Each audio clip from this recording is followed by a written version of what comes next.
Welcome to the BELATED Tech Channel's 43rd edition of the Space and Tech History Rewind. We are reviewing the milestones that occurred on each day in the week of April 5th through April 11th in space exploration, science, and technology.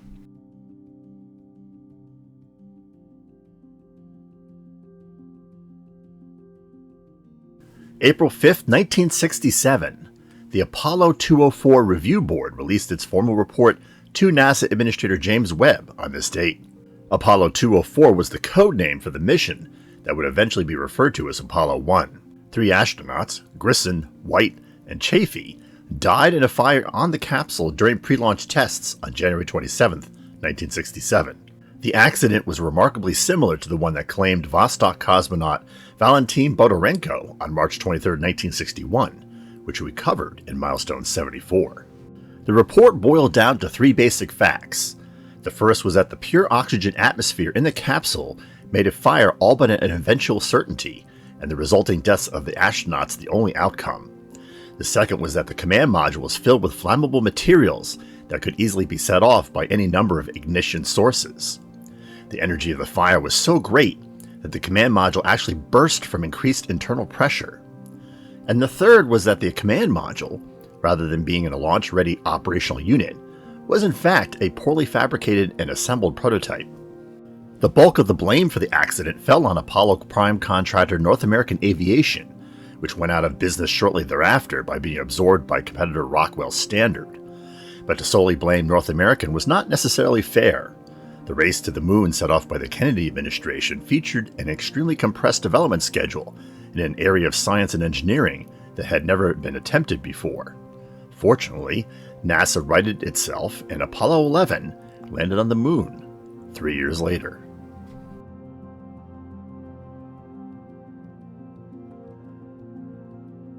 April 6, 2000, in one of the most egregious examples of a violation of the U.S. International Traffic in Arms regulations, Lockheed Martin was charged on this date with 30 instances of illegally transferring technology in 1994 to the CCP's Long March rocket program. Long March rockets had twice failed in 5 attempts between 1992 and 1994 to launch satellites to orbit. Lockheed Martin had sold the AsiaSat-2 satellite to a Hong Kong company, and that company asked Lockheed to visit the rocket manufacturer, China Great Wall Industry Corporation, to see if it could identify the underlying technical problems with their rocket design. Lockheed later paid a $13 million fine to the U.S. State Department to avoid the ITAR version of the death penalty, the banning of any export licensing from the U.S. government.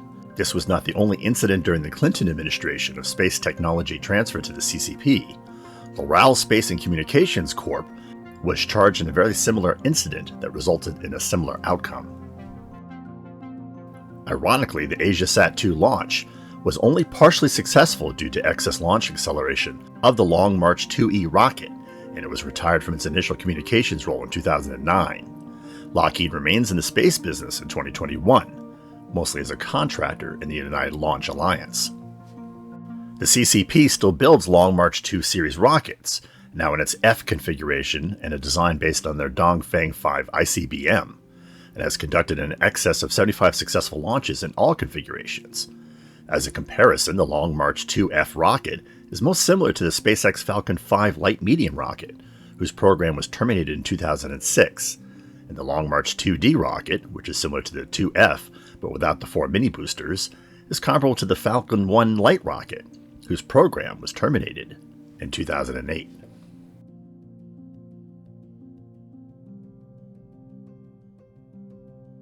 April 7, 2001, the Mars Odyssey orbiter was launched in a Delta rocket from the Cape Canaveral Air Force Station's Launch Complex 17A on this date. It entered Mars orbit on October 24, 2001. The orbiter had 3 missions. The first was to conduct a 917-day mapping program. The second was to analyze the distribution of elements and minerals on the planet's surface. And the third was to assess the radiation hazard to manned missions. What sets the Mars Odyssey apart from other orbiters currently or previously on station around the Red Planet is that this orbiter is still operational after 20 years and is expected to remain so until 2025. This makes the Odyssey the longest-serving orbiter around any celestial body other than Earth.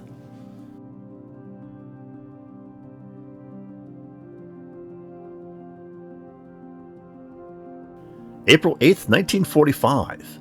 Germany's V-2 missile program came officially to an end on this date. Battery 836, the last of 3 battalions originally fielded to launch V-2s, had been retreating from the Allies advancing across the Western Front for about a month, before the Waffen-SS, in desperation, ordered the unit to disband and report for infantry duty. Battery 836's personnel destroyed all of its remaining V-2 rockets and launching equipment. V-2 units managed to launch in excess of 3,000 rockets in combat missions, about half of the 6,100 or so that were manufactured in total. The rockets killed mostly civilians, and about 20,000 POWs, persecuted minority groups, and political prisoners were murdered during the conduct of V-2 manufacturing. Less than a few dozen Allied soldiers were casualties to the weapon. Ultimately, the V-2's true technical contribution was to the space programs of various nations, among them the US, France, and the Soviet Union.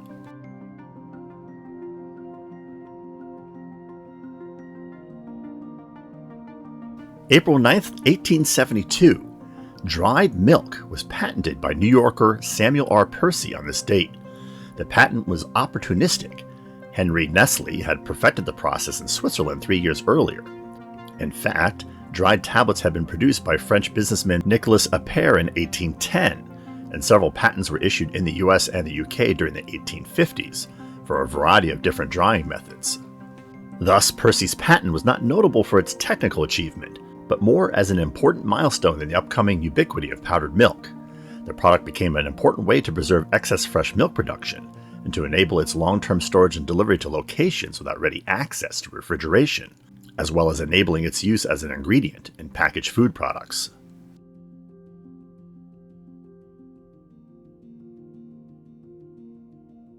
April 10, 1979. The Space Shuttle Enterprise was delivered to the Kennedy Space Center to be used as a launch mock-up on this date. The craft only flew in atmosphere starting in 1977. NASA decided that the expense of converting the orbiter for space service exceeded the benefits. The Enterprise began construction 2 years after the end of the Apollo lunar program, and thus missed many of the design changes made during the development phase of the program. Structural Test Article STA-099, which was built for static test purposes, was converted instead to an operational shuttle. That test article became the Challenger, which first launched in 1981. Enterprise was donated to the Smithsonian in 1985, and then transferred to the Intrepid Sea, Air, and Space Museum in New York City in 2011.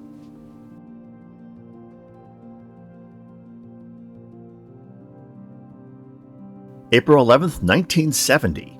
Apollo 13 was lifted to its lunar trajectory on a Saturn V rocket from the Kennedy Space Center's Launch Complex 39A on this date. Fred Haise, Jim Lovell, and Jack Swigert were the crew. The payload was the command module CSM-109 and lunar spacecraft LM-7. Problems for the mission began almost immediately, with the failure of the center engine of the second stage shutting down 2 minutes early during launch. Fortunately, the other engines compensated, and the astronauts were able to achieve the correct parking orbit and then a translunar injection 2 hours later. The crew settled in for the 3-day transit to the moon. 55 hours into the flight and about a day short of entering lunar orbit, one of the 2 oxygen tanks on the command module exploded. The second oxygen tank then rapidly depressurized. The oxygen was needed for the command module's fuel cells, which provided, with the exception of short-term batteries, all of its power. The crew was facing the realization that the command module was going to shut down. At this point, the lunar orbital insertion and the lunar landing were off the table, as just getting back to Earth alive was going to be a challenge. There was some luck in that the oxygen tank failed during the lunar approach, as the astronauts would have died if it had occurred while the command module was in lunar orbit with the lunar lander on the surface, or if the command module was on its return flight to Earth. Now the crew could use the lunar lander as a lifeboat. Apollo 13 swung around the moon and began its return flight to Earth. There was some tense engineering gymnastics in adapting the lunar module systems for full-time occupancy by the 3 astronauts, as well as making the necessary impromptu course corrections, powering up the command module before re-entry, and discarding the lunar module.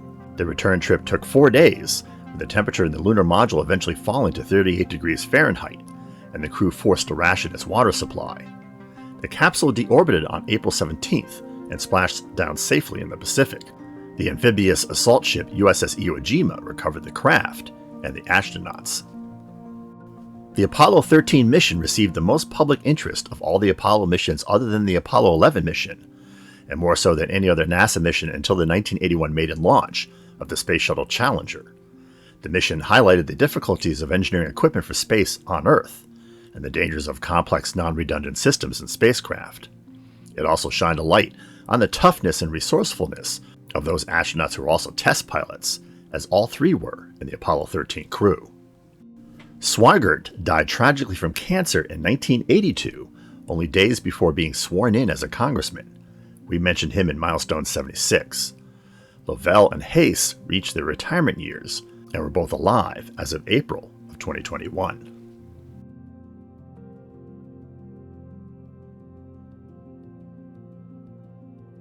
Before we get to the current event of the week, we wanted to see if you enjoyed this 43rd episode of Bladed Tech's The Space and Tech History Rewind. If so, click that like button. Did you agree with our choices, or are there other events that were better? Go ahead and share with us by dropping a comment below. And if you have suggestions for an event in the future, we'll take those too. We'll credit events we pick for future videos to those viewers that post them. We hope you have been enjoying our content. Have we earned your subscription to our channel?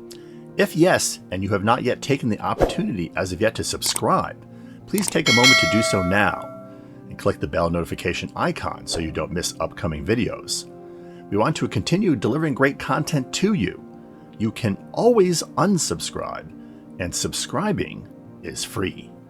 On March 31st, 2021, Microsoft announced that it had been selected by the US Army to supply 120,000 augmented reality headsets at a cost of $21.9 billion over a span of 10 years.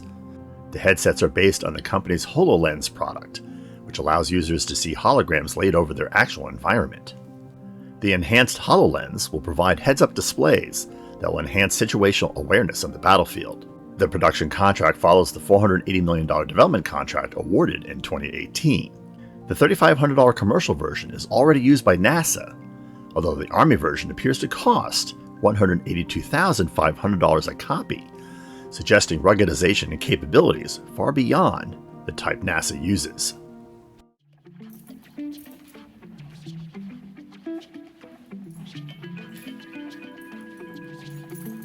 Links to some of our most recent episodes can be found in the description section below. You can peruse our entire 200+ video library by looking at our playlists, which conveniently sort videos by subject. We announce all new videos on our microblogging accounts, as well as in the community feed for this channel. Want to know how to navigate our channel content? We refer to RetroTech and innovation documentary segments as episodes. Coverage of current events in space exploration, science, and technology are labeled as shorts. Space and tech history are documented in an anthology called Milestones. And gameplay recordings can be discovered on the Bladed Tech gaming channel in videos called walkthroughs and side missions. Stay connected by occasionally checking our Instagram feed, where we post content from our upcoming episodes and from episodes past that you may have missed. And finally, join us on our Facebook and Minds pages, where we cover current news and events related to channel content. Thanks for watching.